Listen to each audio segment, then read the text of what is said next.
आप सबको जय मसीह की। इस सुबह के वक्त फिर से वचन के साथ आप तक पहुंचने के लिए प्रभु ने मेरे जीवन में दिया हुआ इस खूबसूरत मौके के लिए मैं प्रभु का धन्यवाद करता हूं।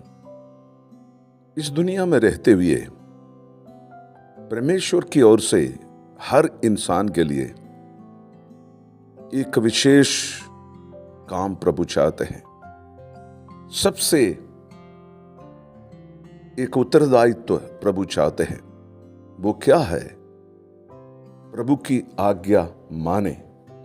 प्रभु जैसे कहते हैं वैसे ही हम करें।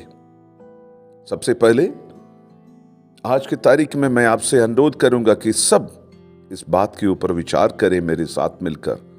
क्या हम प्रभु की आज्ञा का पालन करते हैं? क्या हम प्रभु का जैसी मर्जी है वैसे हम पूरा कर पाते हैं? बाइबल के अंदर कई लोगों के बारे में प्रभु ये कहता है, मेरी इच्छा को पूरा किया है। यीशु मसीह के बारे में कहता है।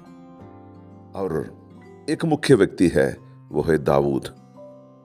मैं दो वचन आपके बीच में इस वक्त पढ़ने के लिए चाहता हूं। सबसे पहले पहला शमूएल 13 अध्याय उसकी 14वीं आयत। 1 शमूएल चैप्टर 13 वर्स 14। परंतु अब तेरा राज्य बना ना रहेगा। यहोवा ने अपने लिए एक ऐसा पुरुष ढूंढ लिया है जो उसके मन के अनुसार है, मन के अनुसार है। और यहोवा ने उसी को अपने प्रजा पर प्रधान होने के लिए ठहराया है। यहोवा, क्योंकि तूने यहोवा की आज्ञा को नहीं मानी है। और एक और आयत, प्रेरितों की पुस्तक 13 अध्याय उसकी 22वां आयत, एक्ट्स 13:22। फिर उसने अलग करके दाऊद को उनका राजा बनाया, जिसके विषय में उसने गवाही दी, मुझे एक मनुष्य इशाई के पुत्र दाऊद मेरे मन के अनुसार मिल गया है। वही मेरी सारी इच्छा पूरी करेगी। सर्वशक्तिमान परमेश्वर मुझे और आपको इन 40 दिन की उपवास और प्रार्थना के समय पर अलग तरीके से बात करने पाए। दाऊद के बारे में यहोवा परमेश्वर यूं लिखा, ये जो पहला शमूएल 13 अध्याय में हम जब देखते हैं तो वहां पर यहोवा परमेश्वर शाऊल से कहता है सीधी तौर पर, तूने मेरी मर्जी को पूरी नहीं की, तू मेरे मन के अनुसार नहीं है। ये दो बात बड़ी ठोस और कठिन शब्द है। तूने मेरी बात नहीं मानी और तू मेरी मर्जी के अनुसार नहीं है, और इसीलिए मैंने तुझे हटाकर मेरे मर्जी के अनुसार का, मेरे मर्जी पूरा करने वाला एक व्यक्ति को मैंने ढूंढ लिया है।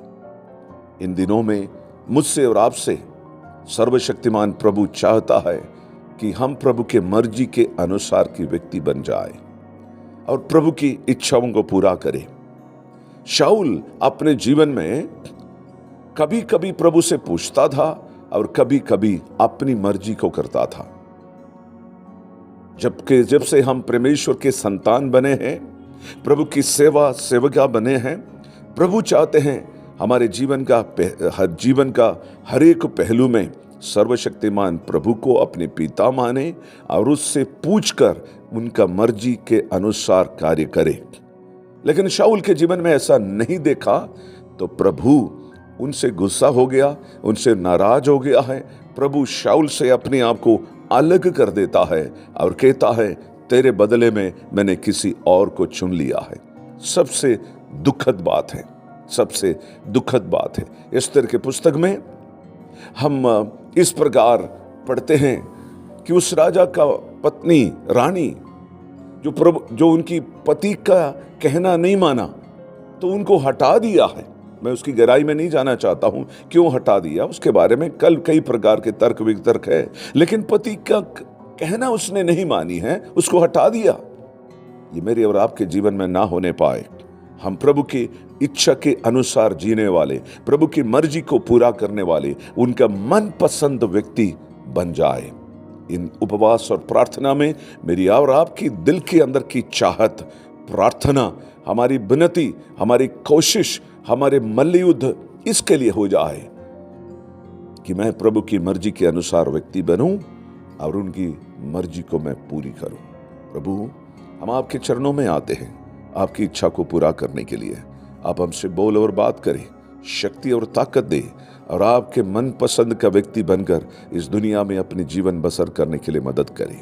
यीशु नाम से मांगते हैं, आमीन। God bless you all.